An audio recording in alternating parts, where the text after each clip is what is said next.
Yang saya hormati Bapak Sekretaris Jenderal Kementerian Hukum, Bapak Dirjen AHU, dan juga Direktur OPHI dan Direktur Tata Negara, juga didampingi oleh staf sus Kementerian Hukum dan juga Biro Hukerma Kementerian Hukum. Pada hari ini kami akan menjelaskan terkait dengan banyaknya pertanyaan teman-teman media ke saya sebagai Menteri Hukum terkait dengan perkembangan permintaan ekstradisi atas nama Paulus Thanos.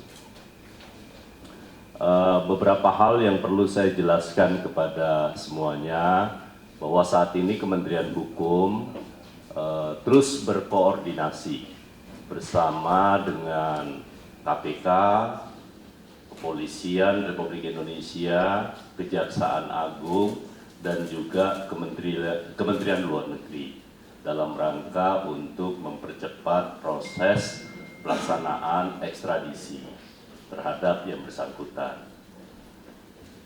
Saat ini juga tim kerja sudah dibentuk antara Kementerian Hukum bersama dengan Direktur OPHI, kemudian juga dari KPK, Kepolisian Republik Indonesia, Kejaksaan Agung, dan juga Kementerian Luar Negeri. Dan saat ini untuk hal terkait dengan hal ini, itu sudah ada timeline yang disepakati bersama oleh seluruh kementerian terkait, termasuk dengan KPK maksud saya. Teman-teman sekalian yang saya hormati dan seluruh masyarakat Indonesia, saya perlu menegaskan yang pertama, bahwa batas waktu untuk kita mengajukan permohonan dan seluruh kelengkapan berkas itu 45 hari batas lama waktu yang dibutuhkan 45 hari. Dan itu nanti akan berakhir di 3 Maret maksud saya, 3 Maret 2025. Namun demikian, terkait hal ini tentu hasil koordinasi yang sangat baik terkait dengan hal ini, saya yakin dan percaya dalam waktu yang singkat hal tersebut bisa dipenuhi. Yang kedua, kaitan Kementerian Hukum dengan pelaksanaan ekstradisi, dan memang ini harus teman-teman ketahui bahwa otoritas pusat itu kan ada di Kementerian Hukum. Karena itu pengajuan ekstradisi atas permintaan dan penyidikan kasus yang dilakukan oleh Komisi Pemberantasan Korupsi, nanti administrasinya akan diajukan oleh Kementerian Hukum, dan itu akan diteruskan kepada otoritas yang berada di Singapura. Itu yang pertama. Yang kedua, pertanyaan berikutnya adalah menyangkut soal status kewarganegaraan yang bersangkutan. Bahwa dalam perkembangan kami ingin menyampaikan kita punya undang-undang tentang kewarganegaraan. Prinsipnya Indonesia menganut sistem kewarganegaraan tunggal. Satu, kewarganegaraan. Bahwa yang bersangkutan memang menurut laporan yang kami terima, bahwa yang bersangkutan juga saat ini memiliki paspor negara sahabat.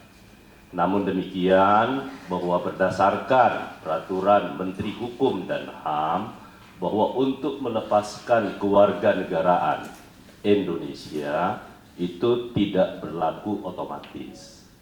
Karena itu, saya ingin sampaikan bahwa ada 2 kali yang bersangkutan ingin mengajukan permohonan melepaskan kewarganegaraan. Tetapi sampai hari ini yang bersangkutan belum melengkapi dokumen yang dibutuhkan. Karena itu status kewarganegaraan atas nama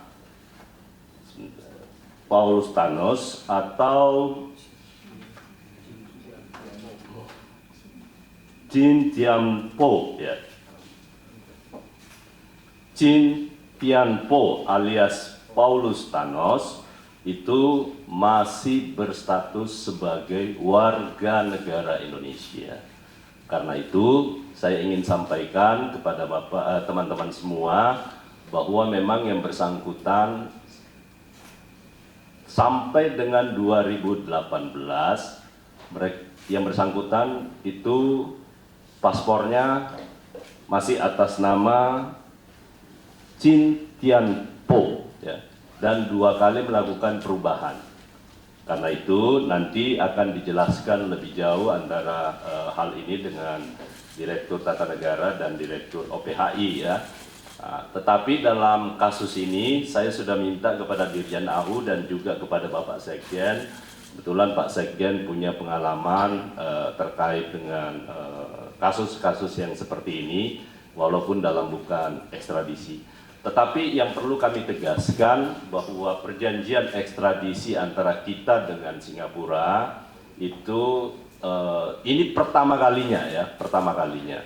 Karena perjanjian ekstradisi yang kita lakukan itu di tahun 2022, kemudian diratifikasi tahun 2023. Nah, karena itu saya yakin dan percaya atas koordinasi dan kolaborasi di antara seluruh aparat penegak hukum, terutama Komisi Pemberantasan Korupsi, Kementerian Hukum akan memberi support apapun yang dibutuhkan untuk sesegera mungkin mengekstradisi yang bersangkutan.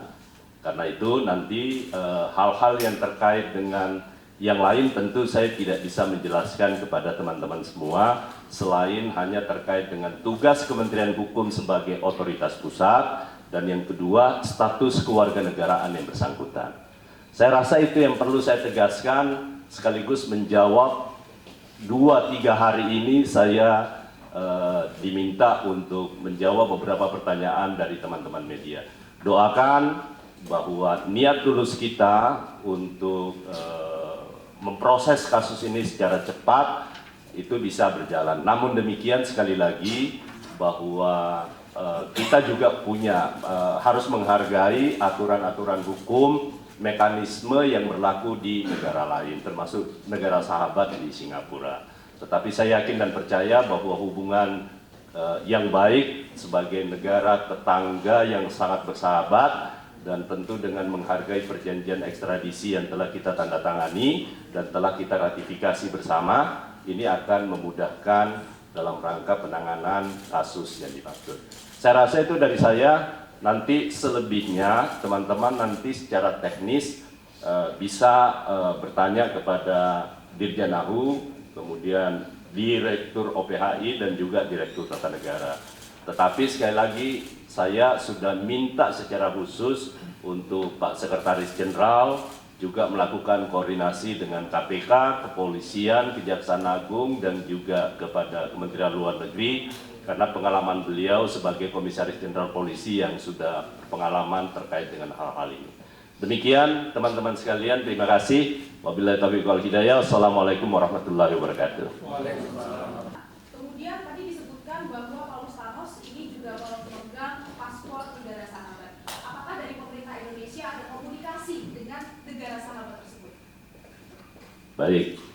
Waktu 45 hari, saya jawab langsung ya. Waktu 45 hari adalah waktu untuk kita melengkapi dokumen. Ya Bu Direktur ya. Nanti setelah dokumen ini, tapi insya Allah kita tidak akan sampai 45 hari. Ya, kita tidak akan sampai 45 hari. Tapi saya tegaskan bahwa setelah 45 hari tentu proses ini akan berjalan di pengadilan Singapura. Karena itu kita tunggu setelah dokumennya lengkap. Yang kedua, terkait dengan proses persidangan tentu kita tidak bisa turut campur di sana. Karena setelah selesai ada putusan di pengadilan tingkat pertama di Singapura tentu masih ada proses banding. Nah, yang kedua pertanyaan berikutnya, apakah kita sudah melakukan komunikasi? Kami sudah berkomitmen bersama bahwa urusan terkait dengan komunikasi antar pemerintah itu diserahkan kepada Kementerian Luar Negeri. Oke ya?